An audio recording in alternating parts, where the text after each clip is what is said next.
Okay, guys, welcome back to the Rachalea podcast. Today's important because I am going to give you today an all-inclusive Purim class. This is the only Purim Torah class that you're going to need.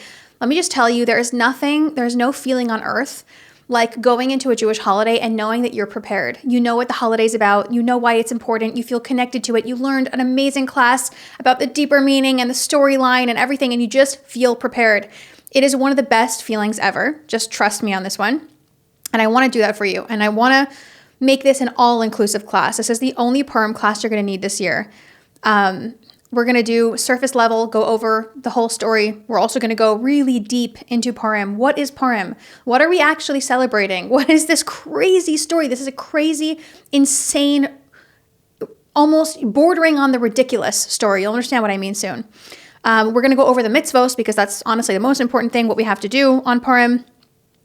And we're going to go over also some important verses. Actually, before we get to the deep stuff, we're going to go over some really important Pesukim verses that you just have to know. If you're a human being and you're alive, you have to know that these Pesukim exist, primarily because we Jews are living through a crazy time right now, as we always are. And I just want to give you guys some dark comfort that nothing we're going through is new. You'll understand, again, what I mean soon. But everything we're going through right now, we'll talk about it soon. It's all in the Megillah. Everything is in the Purim story. And these verses, these psukim, are so powerful.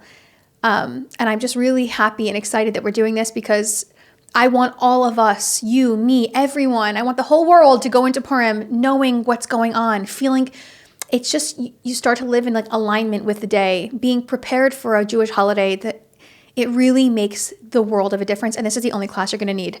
Before we go into this class, I would like to dedicate this podcast to my two nieces who have been asking me. I've been wanting to give them a shout out since I started because my older sister, Mushki, my oldest sister, she told me, do you know Marilla and Molly watch all of your podcasts? And I actually started to cry because I love them so much and I would never guess that they're 12 and 9. I think Molly's almost 9.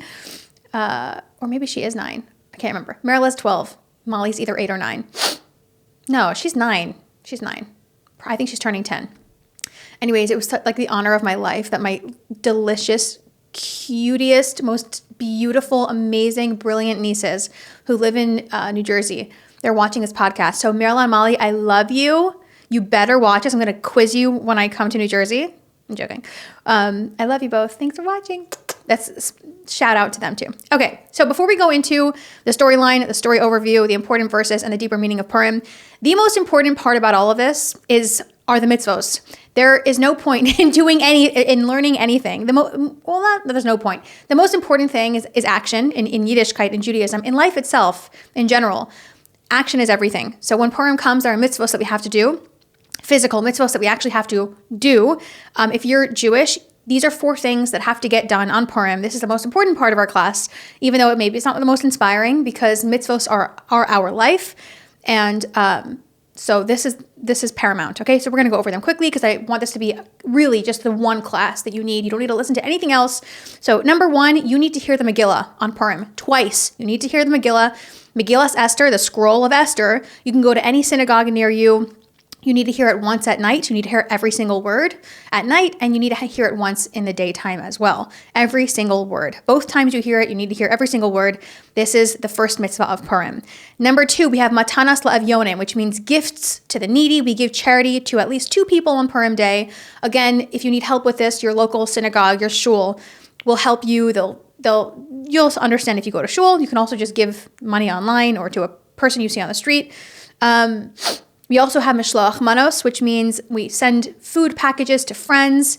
You just give a fellow Jew a food package with at least 2 different kinds of foods. This year, my husband and I, we do something in our community. We give like a hamantashen. We give things that like people in our community make. So some people, this woman we know makes hamantashen. Someone else makes beef jerky. Another person does beer or apple cider or something. Someone makes sourdough. So we put a few things in our mishloach manos and we're going to send those out on Friday morning. And then so that's the 3rd mitzvah. The last mitzvah, guys, these mitzvahs connect us to Hashem, to God. They're very important. Don't forget to do all 4. The last one is the Purim Seudah. Seudah is a feast. We have a feast on Purim day near closer to nighttime before sunset. We sit with family and friends, and we have a big, happy, festive, beautiful meal. When I lived in New York City, my dad and my mom took us every year to the Karlbach Shul. We had Chinese food every year with like so much fun, music, and we'd all dress up and have big bellies after when we left because we were all stuffed. Okay, so those are the 4 mitzvos, guys. That's the most important part of the class because the mitzvos are what connect us to Hashem. These are the things that we have to do. Now, this Purim is amazing, and I'm really excited to get into. Number 1, we're doing a story overview, first of all. So if you're watching this, you probably already know the story of Purim, but I want this to be an all-inclusive class, okay? I'm going to say that for the 40th time. So if you're not observant at all, you know nothing, or if you're even more, 10,000 times more observant than me and you know a million times more than me, I think you'll still gain from this class. So we're going to do a quick story overview, okay? The story of Purim takes place in Persia, okay, in 366 BCE. So this is about 2,000 years ago, a little over 2,000 years ago. And this is really important. Keep this in mind for the rest of our class. The story takes place 57 years after the destruction of the first holy temple in Jerusalem, right? We had 2 holy temples, the Beis HaMikdash. We had 2 of them. One was destroyed by the Babylonians, and the second one was destroyed by the Romans. This is right after the destruction, 57 years after, of the first holy temple, okay, in Jerusalem. It was an ancient day Holocaust. At least 1.1 million Jews were slaughtered, and almost all of the rest of the Jews, at least the higher echelon Jews, the scholars, the doctors, the knowledgeable people were exiled out of Israel, sent to Babylonia and all around the world, really.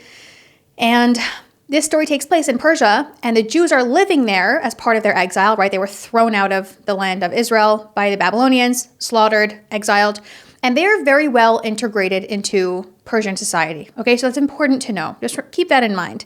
It's very important. So this is taking place around 60 years after an ancient day Holocaust, and the Jews are now living in Persia. Okay, so that's when it takes place and where it takes place. Now, what is the story? I love Purim, guys. So the story starts off with Achashverosh. Achashverosh is the king of Persia, and he's not a good guy, but he's not like a particularly evil guy. I mean, he's evil, obviously. He kills his first wife, spoiler. But he kind of reminds me of like an ogre or like a Shrek kind of type. Not like Shrek literally, but like an ogre, like a beast kind of. He goes any way the wind blows. Anyways, he's also obsessed with himself. He wants to show the whole world how strong Persia is, how amazing he is. So the beginning of the Purim story opens up with Achashverosh throwing a gigantic party. Okay, there's this huge, huge party, and it's 180 days, and he invites all the noblemen, all the important people in Persia, and you can imagine how horrible this party is. There's probably lots of prostitution and terrible games happening and violent games going. I could just imagine ancient Persia, what they were doing. Lots of drunkenness. Everyone's just drinking and making merry. And at one point during this, and the women have their own party with Vashti. Vashti is the queen of Persia. Interestingly enough, Vashti is royal. Achashverosh is not. Achashverosh married into royalty, which is interesting because he killed her. Okay, so Achashverosh is throwing this party. Vashti is throwing her own party for the women. And Achashverosh, this whole party is just to show the whole world how amazing Persia is and what a man he is. So he orders his wife Vashti, who is apparently very beautiful, to come out in front of the men wearing only her crown. So he wants her to come out butt naked in her crown. This is not surprising for ancient day Persia. It's not even surprising now based on what we've seen at the Grammys, people coming naked to places. And she says no. She says, I'm not going to humiliate myself. And Achashverosh is humiliated. And he convenes a meeting. He calls all of his closest advisors and he says, what do I do? I cannot believe my wife defied me in public at like the most important party of my lifetime. What do I do? And his advisors, one of whom is Haman. Haman is a bad guy. He is the bad guy of the Purim story. They say, you have to kill her. and they say to him, it's really interesting. This is just like a side point. They say, if women around the empire find out that the queen disobeyed her husband, all husbands are going to start being disobeyed by their wives all around the empire. Meaning, if the world sees that you were humiliated by your wife, wives will start to humiliate their husbands in general. Keep this in mind too, okay? This is important. He didn't want to seem that he was controlled by Vashti and that he would be humiliated by Vashti and that she had any kind of power over him. And he kills her. He kills his first wife, Vashti, even though she she wasn't a saint herself. She actually, the Talmud tells us, it's another side point, that she hated Jews. She was part of a family that was involved in the first destruction of the Holy Temple, and that she forced young Jewish girls who worked around her, who served her, to work naked on Shabbos. Specifically, she would force them to work naked on Shabbos. So she's not a good person either. That doesn't mean that what happened to her is okay. Okay. Later on, Achashverosh regrets, I don't know if he regrets, it seems that he's sad that he has no queen. He was thinking about what he did to Vashti. He killed his own wife. He had her murdered. And he needs a new queen, right? He's the king of Persia. He needs his own queen. So Persia holds this like gigantic beauty pageant where they start looking for the new queen of Persia. And that's where we meet Esther. Esther Hamalka, Queen Esther.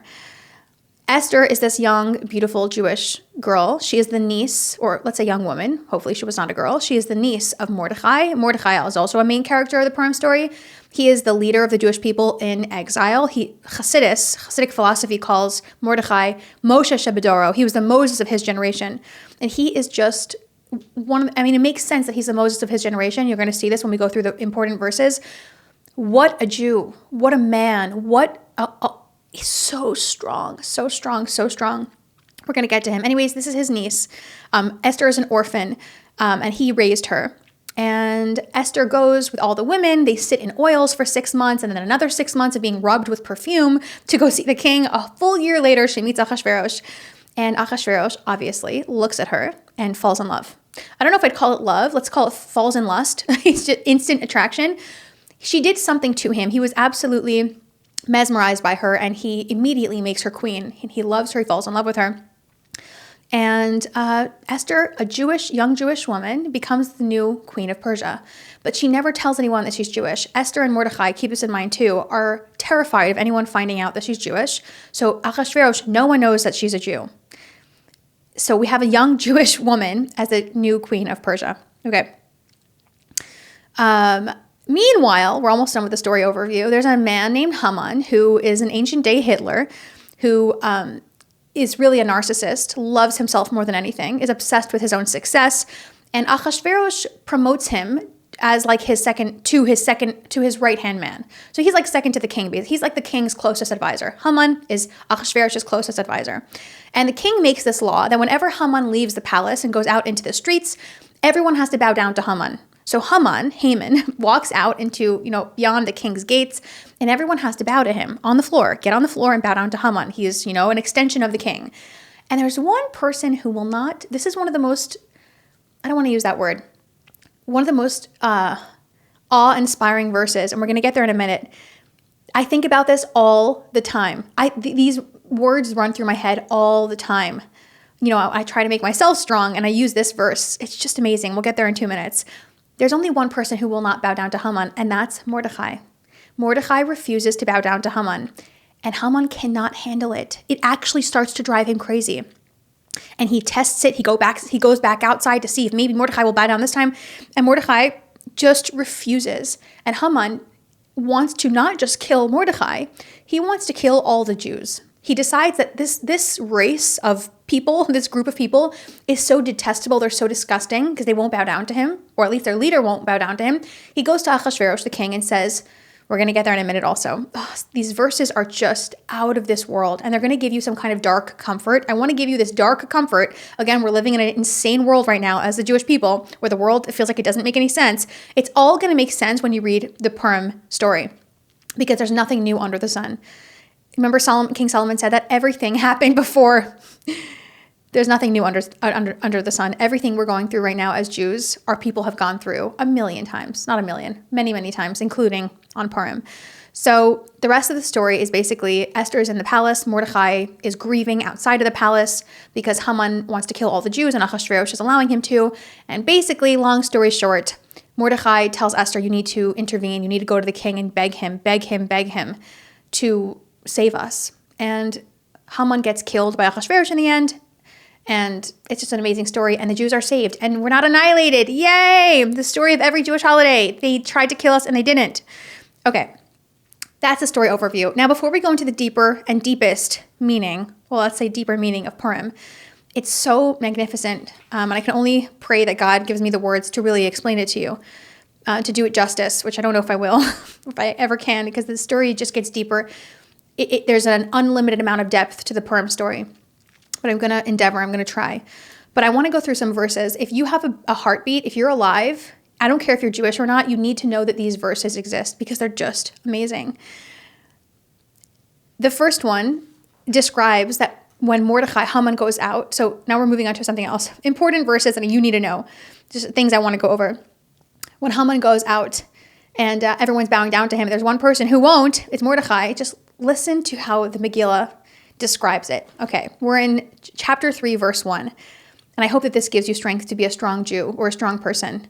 After these events, King Achashverosh promoted Haman, the son of Hamdasa, the Agagite, and advanced him, right? He promoted him. And he placed his seat above all the princes who were with him. So Achashverosh promotes Haman as like second in command. And all the king's servants who were in the king's gates would kneel and prostrate themselves before Haman. For so had the king commanded concerning him. So everyone has to bow down to Haman. Mordechai lo yichra v'lo yishtachave. But Mordechai would neither kneel nor prostrate himself. Mordechai would not kneel. Mordechai would not bow. Mordechai would not cow. Mordechai would not break. This is the spirit of the Jewish people. This is why Mordechai was the head of the Jew. He was the Jewish people's leader.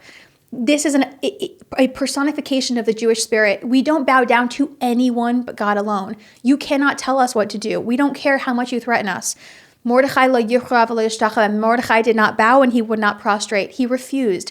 This is what it is to be a Jew. This is really, really what starts the Purim story. Mordechai would not cow. He wouldn't break. And that is just one of the most beautiful verses that I've ever heard. The second verse that I need you guys to know about, you need to know that this verse exists, it's a verse in the Megillah, in the scroll of Esther, in the Purim story, chapter 3, verse 5, that describes how much Haman hated us. And it doesn't just describe how much Haman hates us, which is this otherworldly hatred. Haman had the same spirit as Pharaoh, who had the same spirit as Hitler, who had the same spirit as Khmelnytsky, who had the same spirit as every inhuman monster that wanted to annihilate us. It's this seething hatred. They can't sleep while the Jews are alive. It's crazy. They have the same spirit as Hamas. They have the same spirit as the regime in Iran. They can't live with us. We make them sick. Haman starts to lose his mind that Mordechai will not bow down to him. And it's not just Mordechai. He starts to lose his mind that there is a people that are different. Just listen to not just the hatred. This is the dark comfort I'd like to give you, that nothing we're experiencing right now is new. Everything has happened before. The hatred we are experiencing now, our Jewish ancestors have gone through this so many times. This otherworldly hatred that seizes us by the neck and tries to annihilate us. It's in the Purim Megillah. It's in the Purim story. And it's perfection. They describe it perfectly. And not just that. Listen to why they hate us. Listen to how Haman, an ancient day Hitler, listen to how he describes us, because he's right. There's one time in the Megillah that he's 100% right. You're going to understand what I mean in a minute. Here we go. Chapter 3, verse 5. And when Haman saw that Mordechai would neither kneel nor prostrate himself before him, Haman became full of wrath. But it seemed contemptible to him to lay hands on Mordechai alone. Haman sought, listen to this, Haman sought to destroy all the Jews who were throughout Achashverosh's entire kingdom, Mordechai's people. Haman said to King Achashverosh, guys, these words penetrate my soul. There is a certain people scattered and separate among the peoples throughout all of your provinces of your kingdom, and their laws are different from those of every other people, and they do not keep the king's laws. It is therefore of no use for the king to let them live. If it pleases the king, let it be written to destroy them. And then he offers to pay for this. Haman is listen to this, evil. He's willing to give up his own money to destroy Jewish babies. And I will weigh out 10,000 silver talents into the hands of those who perform the work, to bring it into the king's treasuries. And the king said to Haman, so Ahasuerus says to Haman, the silver is given to you and the people to do to them as it pleases you. Do whatever you want with the Jews. I don't really care. Remember I told you, Ahasuerus doesn't have any opinions. He's just an ogre. And letters shall be sent by the hand of the couriers to all the king's provinces. Listen to these words. We've been through this a million times. To destroy, kill, and cause to perish all of the Jews, both young and old, little children and women, on one day, on the 13th day of the 12th month, which is the month of Adar, and for their spoils to be taken as plunder. Did you hear those words? To cause to perish, to destroy, kill, and cause to perish all the Jews, both young and old, little children and women. The hatred, when our enemies try to kill us, they're adamant that they kill our children too. They don't just want to kill the male fighters. They want to kill the women and their children too. You can almost find word for word Hitler saying something just like this. You can find Hamas saying something exactly like this. It's not enough just to kill the men or the fighters or the army. The babies. We want the babies. We want to kill them in one day. I want that to be some kind of, I know it's insane for me to ask you to be comforted by this, but we're going through this now and we think it's new. It's not new. And we always succeed. We always survive. Okay? I just want you to know that. Not new. And to me, that was so beautiful. The way Haman, I can't believe I'm saying something Haman said was beautiful. The way he described our people. There's a certain people scattered and separate among the peoples. He's right. We are scattered and separate. And we don't do what everyone else does. We are hin am levadad yishkon. We are a nation that dwells alone. It's just, oh my gosh, it's breathtaking. Okay, we're moving on. There's another verse that you need to know, specifically if you're a woman. If you're a woman, I'm talking to you specifically, but if you're a man, you can stay. I'm joking. After Mordechai finds out, right, Haman goes to Achashverosh and says, I want to kill all the Jews. And Achashverosh says, okay, go ahead, no problem. Mordechai finds out, and he starts to grieve, and he starts to weep, and he starts to rip his clothes in public, and he puts ash on his head. And he sends a message to Esther, and he says, your people are going to be obliterated. All of us, the babies, the men, the women, you are a Jew in the king's palace. Go to the king and speak to him. And Esther says, I can't. She says, it's a suicide mission, because if the king doesn't call you into his chamber and you go instead and he doesn't give you his golden scepter, you're a dead man. She actually says this in her own words, obviously. She says, I can't go to the king unless he calls me, or else he will kill me. Remember, he killed his first wife. There's nothing stopping him from killing his second wife. And listen to what Mordechai says to Esther. And I think about this, again, all the time. This one and the first one I think about a lot, and the next one. Because in my opinion, Mordechai is talking to every Jewish woman that will ever live. I really think Queen Esther epitomizes, personifies the life of every Jewish woman. She has the essence, the soul of every Jewish woman in her. And we are all called to step up to the plate and be brave. We are all called to step up to the plate and be strong. We are all called to be courageous and fight for our people, and to not be afraid, and to be proud to be Jewish. Because remember, Esther was hiding her Jewish identity. She was afraid. Mordechai was told her to. They were both afraid. Remember, almost a little under 60 years before, the Jews were being slaughtered in Jerusalem by these very people just like them. Listen to what Mordechai says. So again, Esther tells Mordechai, I can't and I won't, because I'm going to be killed. And Mordechai ordered to reply, and we're in chapter 4, verse 13. Mordechai ordered to reply to Esther. Do not, remember guys, Mordechai's talking to you. That's my opinion. Do not imagine to yourself that you will escape in the king's house from among all the Jews. For if you remain silent at this time, relief and rescue will arise for the Jews from elsewhere. For you and your father's household, and you and your father's household will perish. And who knows whether it was for this reason that you became queen. Mordechai is telling Esther, this is your destiny. Wake up. You can do it. Get up. Be courageous. Chazak ve'ematz. Be strong and courageous. How do you know this is not why God made you queen? You were called for this. Your people need you. Be strong. Be brave. Be proud of who you are. And this other thing that he's like, if you don't do it, someone else will. But why shouldn't it be you? Why shouldn't you be the brave, strong woman, the brave, strong Jewish woman to fight for your people and to save them? That is just so beautiful. Mordechai speaks to every Jewish woman in that verse. And this is the next verse you need to know. And then we're going to get, we have one more verse after this, and then we're getting to the deepest meaning of the Purim story. Esther's bravery. So again, Mordecai sends this message to Esther because she said, I'm not going to the king. I don't want to die. And he says, well, you and your father's house will perish. And maybe this is why God made you queen, right? Listen to what she sends back to him. This is the message she sends back. We're in chapter 4, verse 15. Then Esther ordered to reply to Mordecai. Okay, this is her response to her uncle Mordecai. Go and assemble all the Jews who are present in Shushan. Shushan is the capital of Persia, and fast on my behalf. Do not eat, do not drink for 3 days and 3 nights. My maidens and I will also fast in a like manner. Then I will go to the king, contrary to what the law allows. The kasher avadati avadati. And if I perish, I perish. I actually have to swallow my tears because it's so moving. And it's just the most amazing thing. She's so courageous. And if I perish, I perish. It's just, wow, what a verse we can all learn from Esther. We are all Esther. We can all do that. Okay.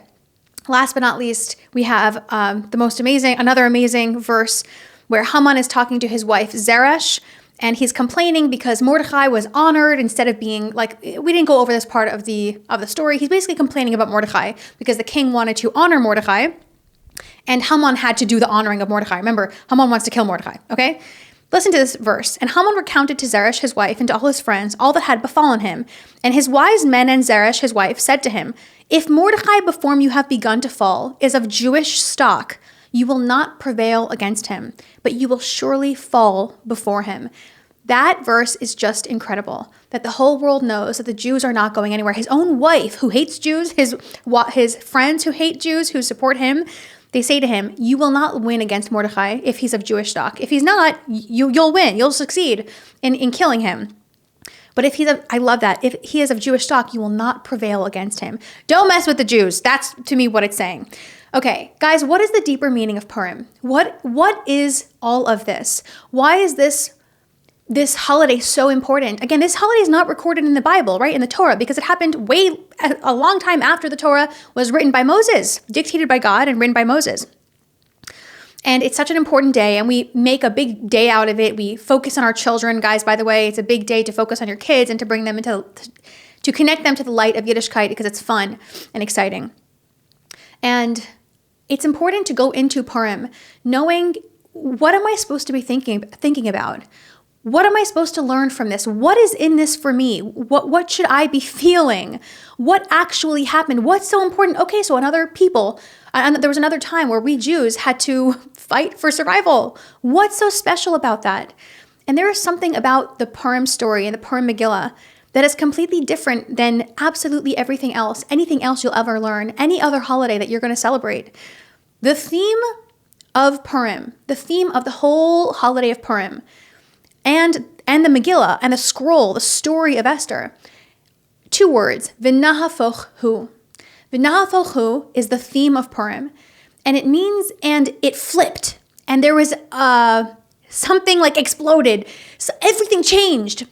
Everything is topsy-turvy. We didn't learn the whole Megillah, but if you do, and I'm telling you after you're done with this, go and read it in English. You have to read. It's just amazing. The entire Megillah is insane. It is bordering on the ridiculous. It is irrational and rational at the same time. It's insane and inspiring at the same time. You can laugh and cry at any given time at the same exact moment. At any time that you're reading the Megillah, it's just v'nafochu. Everything is on its head. Everything is topsy-turvy. The world you're witnessing in Megillas Esther, in the Purim story, it's not normal. Nothing makes sense. Everything makes perfect sense and it makes no sense. It is so scary because we're facing annihilation, but it's also so hilarious and ridiculous. Again, you can weep or cry at any time. V'nafochu, the entire theme of Purim. This is, by the way, why we dress up. I'm skipping steps here. It's v'nafochu. You're not really yourself on Purim. Who are you? What day is it? What year is it? Are you a clown or are you Rachalea? Who am I? Every year I dress up as a punk star. Am I a punk rocker or am I Rachalea? V'nafochu. Everything in the Megillah the Megillah is made up of contradictions. There's irony everywhere. The entire Megillah, I say this in the most respectful way possible. V'nafochu, it's ridiculous. Everything's on its head. I'm telling you, there are moments, if you really look into it, you'll burst into laughter. It's hilarious. And it's also terrifying because our babies are about to be killed. It's not normal. I'm going to give you some examples of v'nafochu. Okay, v'nafochu again means everything was turned on its head. Okay, and it flipped and it changed. The Megillas Esther, the scroll of Esther, is one of the only scrolls, holy writings in the Tanakh that does not have Hashem's name in it. You will not read through the entire, I have it all right here, read through the entire Megillah, you will not find Hashem's name anywhere. Hashem is nowhere to be found. And yet Hashem is everywhere. It's a contradiction. What is going on? You can't find God in this story. We Jews are in exile. We were integrated into the exile. There were things we didn't go over about how the Jews were trying to assimilate. They were enjoying this party. They were kissing Achashverosh's butt, which is something that never works out for us. God is nowhere. Does God exist? Did God abandon us? I can't find his name in the story. And yet throughout the story, you see Hashem's hand working. So which is it? Is God there or is he not there? It's something we feel all the time now. Hashem, are you real? Why is Hamas allowed to slaughter us? But then you see that the whole world is obsessed with Israel and Jews. God has to be real. You see Hashem creating miracles at the same time that we're being slaughtered. It's a contradiction. I'm losing my mind. God, are you there or you're not there? That's part of the Purim story. That's v'nafochu. Do you see, everything's turned on its head. Everything's a little bit ridiculous and ironic and contradictory. Hashem is nowhere, but he's everywhere, which is why this huge miracle happens, because Hashem is there, but he's also not there in the scroll. Another v'nafochu, this is my own one that I figured out, and it's less consequential. Achashverosh is terrified of being controlled by a woman, and he kills his wife Vashti. And in the end, he is wrapped around Esther's finger. He keeps telling her, ask me for anything. I will give you half of my kingdom. I will give away half of my kingdom to you, random Jewish woman that I just met. He is completely controlled by a Jewish woman at the end of the story, and yet the story starts off because he's afraid of being controlled by a woman. A contradiction. Again, less of a serious contradiction. That's something I just saw. Another ironic insanity. You just feel like pulling your hair out. The Jews are facing extermination. As the most important woman in the empire is Jewish. The Jewish people are about to be slaughtered, and yet the king just chose a Jewish woman as his queen. Again, it's just which is it? Are we powerful or powerless? Contradiction. And this runs, you can feel the tension throughout the Purim story. What are we? Are we going to be killed or are we powerful? Which one is it? Another ironic, thing that we see. Mordechai and Esther's biggest fear is that anyone will find out that Esther's Jewish, and yet it's her Jewishness that saves the entire Jewish people. They're afraid that if anyone finds out Esther is Jewish, they'll kill her, they'll kill other people, but it's her Jewishness that actually saves the entire Jewish people. Again, v'nafochu, and it flipped. Nothing is what it seems. Everything is topsy-turvy. Everything's on its head. Nothing is what it looks like. Another ridiculousness where you can laugh and cry at the same time. The ridiculousness of a lottery deciding the fate of the Jews. Haman to decide which day to kill all the Jewish men and women and babies. He just holds a lottery. Let me put his hand in a box. Let me see which day to kill all the Jewish babies. Let's see. It's ridiculous. You want to just be like, what? Our fate hung in the balance because of a lottery? Is that how trivial we are? Are our lives nothing? And at the same time, lottery in Persian is pur, which is now the name of one of the happiest days of the Jewish calendar. Purim comes from the word lottery. It started off as something like, is my life nothing? That you're going to decide if you should chop my head off from a lottery? And then we took that same word, Purim, and made it into one of the holiest days of the year. Again, it's just what is going on? V'nafochu, everything is on its head. What is going on? You can laugh and pull your hair out weeping at the same time. Let's see, another one. The hilarity of Achashverosh telling Haman, you want to kill the Jews? Go ahead. Meanwhile, he's slobbering over a Jewish woman. He falls in love with this Jew and Haman wants to kill her in his own palace. Another thing that's just that makes no sense. There's no sense in that. The irony, the contradiction, the ridiculousness, v'nafochu, and it was turned on its head. Another one, we have two more. The irony in Haman building a gallows, right? He wants to hang Mordechai on the gallows. And Haman actually builds it to have Mordechai hung. And then Haman himself is hung on those gallows.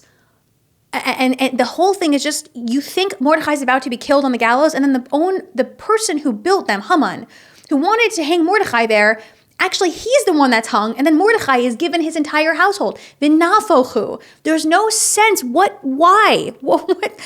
This turn of events is so insane. It doesn't even seem miraculous. It seems insane and not miraculous because, again, Hashem is nowhere. But you see Hashem right there. You can laugh or cry at any time in the Megillah because it is ridiculous and horrifying. Every word is a contradiction.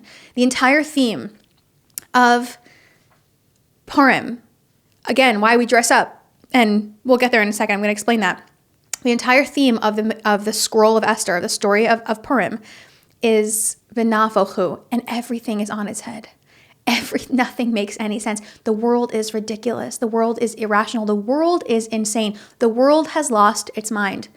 Even just the state of the Jews. We were in exile and we were so embarrassed to be Jewish and we were trying to fit in at Achashverosh's party. But then push comes to shove. When someone wants to kill us, all of a sudden we're Jewish again. Well, which one is it? Are you Jewish or are you not Jewish? V'nafochu. Everything's on its head. It just takes someone to kill us for us to embrace our Judaism. That is because, and why? This is really important. Why is this important? Because the Purim story is a story of exile. It is the story of Galus. Exile is a place, you and I are in exile right now if you're watching this, where nothing makes sense. Purim is the Bible of exile. In exile, in Galus, everything is on its head. It's why I tutor women every week. I tutor a lot of women every week. We do one-on-one learning, special classes. I'm not even learning with a lot of these women. We're just talking about how insane these women come to me and say, Rachalea, I can't, the world is on its head. Nothing makes sense. People are not rational anymore.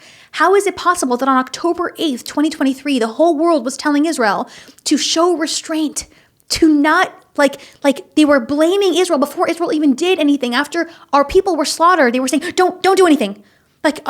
What is going on? How is it possible that Americans are cheering on Hamas? V'nafochu, the world is on its head. The irony, you can laugh maniacally like a crazy person and weep at the same time. The world doesn't make any sense. V'nafochu, this is the theme of Galus. Purim and Galus are the same thing. Purim is the story of exile. It's the story of Galus. Nothing makes sense. You have to lose your mind to handle Galus. You have to go crazy. Again, it's why we dress up. You're not you. Who are you? I don't even know. What day is it? Who knows? It's insane. Everything's v'nafochu. Everything is on its head. It doesn't make any sense because Galus makes no sense. Exile makes no sense. We dress up because everything's ridiculous. You need to let go of rationality to descend into the hell of exile. As long as God and the Jewish people are in exile, the world makes no sense. Morality is on its head. Hamas are the good guys. The Jews that got stolen, we're going to tear down their posters. What? Should I laugh or should I cry?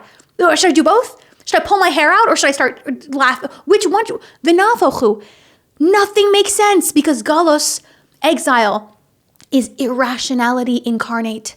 When God does not reign supreme, the world goes haywire, which is what you see in Purim. This is why v'nafochu is the theme of the Purim story, because the Jews were in quintessential exile. It is the Bible of exile. By the way, Maimonides, Rambam, says that the story of Purim, the scroll of Purim, is the only piece of Tanakh, of the scriptures of Judaism and the Jewish canon, that will remain after Mashiach comes. Everything else will kind of become something of the past. There's going to be one piece of the Tanakh that's going to live forever, and it's the Purim story. Why? Think for a second. Why? Because our suffering through this insanity will live on, for it is a testament to our devotion to God, and that will never fade. We suffered for 2,500 years. Hopefully Mashiach will come now. It's the only thing that will stay because we fought for it. We worked for it. The things that you work for and you earn, they can never be taken away. And that scroll will live on forever. This is also why, by the way, there's an ad delo yada, which means until you do not know, is another concept of Purim, a big theme of Purim in the Talmud, in Megillah 7b, in the Gemara. Rava was a very holy sage, he said, a person is obligated to become intoxicated with wine on Purim until he's so intoxicated that he does not know how to distinguish between Haman, who is cursed, and Mordecai, who is blessed. What the heck is this? He's saying you should become so drunk. Everyone must become so drunk on Purim that you don't know the difference between how evil Haman is and how holy Mordecai is. What? He's telling you need to lose, on Purim, you lose your mind. You lose your senses. And why? Because Purim is one day a year. Purim could have been 7 days. It could have been 8 days, like Sukkot or Pesach. It's one day because it's a film reel. It's a movie reel. We are forced once a year. It's like Esther, Esther in the Megillah, she is the one who said that the Jews need to keep this forever. They need to keep this as a holiday for the rest of eternity. And it's almost like Esther was saying the Jews need to remember what exile looks like, the insanity of exile, the irrationality, the evil of exile, how nothing makes sense. People want to kill your children just because you're Jewish. What? Where is the sense in what are you talking about, my children? Because I wouldn't bow down to Haman, and now our lives are in limbo, and it's depending on which paper you pull out of the lottery in Persia. Well, what is going on?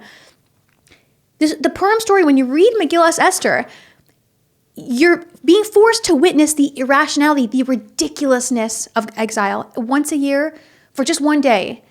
And in order to witness it, you need to descend into madness. You need to dress up. You need to descend into insanity. You cannot be yourself because the irrationality of exile is too much for the soul to bear. And I believe Esther wanted to implement this holiday because we're in exile right now. And when you're in something, it's hard to be aware of it. You know, when you're going through something and 5 years later, once you're done with it, you're like, how did I do that? Why didn't I stop that? But you were in it, so you couldn't be aware of it. You know, when you're in something, it's hard to be like, oh, I'm in this. We're in exile right now, and sometimes we get used to it. We get used to the world making no sense. We get used to people wanting to kill us all the time and kill our children. Our children. You want to kill our children? Oh, this has happened before. It's okay. I could still live normally. No, you have to witness the insanity, the nafochu, the fact that the world is upside down once a year for one day. And I believe it's just one day because God has mercy. Esther had mercy on us. I won't force you to witness the insanity of exile for more than one day. You're in it already. It's hard enough, but you need to see it. When you study Megillas Esther, you are witnessing the insanity of exile all over again. And then you realize, oh, wow, I'm in this. I'm living this. There are still people who want to kill my children because they're Jewish. This is why, by the way, and we're going to end with this. What's the one thing, the story of Purim is bittersweet. It's bittersweet. It is. And I don't mean to depress you. What is that? Oh. It's bittersweet. Why? What's the one thing? Well, I'll tell you why. It's because it's an exile. It's the Bible of exile. It's a story of exile. And exile is always bittersweet. But what's the one thing no one ever talks about? I'm going to give you 10 seconds to think about it. You can pause. What's the one part about Purim no one wants to acknowledge? Is it Esther stuck in the palace for the rest of her life with a man she doesn't love, with a man she has to sleep with a man she most probably had children with, or has opinions about who her son was, who she doesn't want to be there. This non-Jewish monster who killed his first wife, who has no emotion, who is obsessed with himself, who she could be killed by at any moment. She's stuck there. And it's symbolic of God is stuck. The Shekhinah, God's dwelling, his presence is stuck. This is one of the most beautiful things I've ever learned, that in the Gemara, Rava, who is a sage who we just talked about a second ago, he asks, why don't we say Hallel? We sing Hallel on Pesach and Shavuos and all these other places, all the other holidays. Why don't we say Hallel? And he said, are we not still slaves to Achashverosh? You can't say Hallel when you're still slaves to Achashverosh. We say Hallel on Passover because we left Egypt and we were God's slaves. That's real freedom. That's true redemption. But Esther was stuck. God was stuck. We were still in exile. And Megillas Esther is the Bible of the exile. Which is why, by the way, there's this bittersweet, we're victorious. No one ever truly kills us and snuffs us out. And we win the wars and we don't go extinct, but we're still in exile. I'm going to end this now because it's been a long time that we've been doing this, but it's so similar to Israel, what we're going through now, what every Jew has ever gone through for all of eternity in exile. And I hope you have a beautiful Purim. And I'm not trying to make you depressed that this is like the Bible of exile and we're reliving the exile. We are reliving the exile. The Megillas Esther forces us to relive what it is to be a Jew of the exile. And it should be empowering to you because we want to get out of exile. What do you need to do? And I'm going to leave you with this question. What do you need to do to get out of exile? As a Jew, as a human being, what do you need to do? What do you need to do to get Esther out of Achashverosh's palace? We're still there. The Shekhinah, God's presence, is still stuck. We're still in Galus. And that is why Purim is v'nafochu. Everything's on its head because nothing makes sense in Galus. It's why the world is so insane. Again, dark comfort. I tried to give you some comfort here. It's not in your head. There is a reason. And Purim is supposed to remind us that we're not supposed to be living this way. We're not supposed to be living this way and we need to get out. And what do you need to do? Remember what Mordechai said to you as a Jewish woman. Who knows if this is why you were created? Who knows if this is why you were born? Do something with yourself. Be courageous, be strong, be brave. And I hope you have a beautiful Purim. And let the pain and suffering, they're not bad. They move us. They encourage us to move, to get off our butts and do something. And Purim, we descend into madness for a day. We witness exile, and then it propels us to get out of it.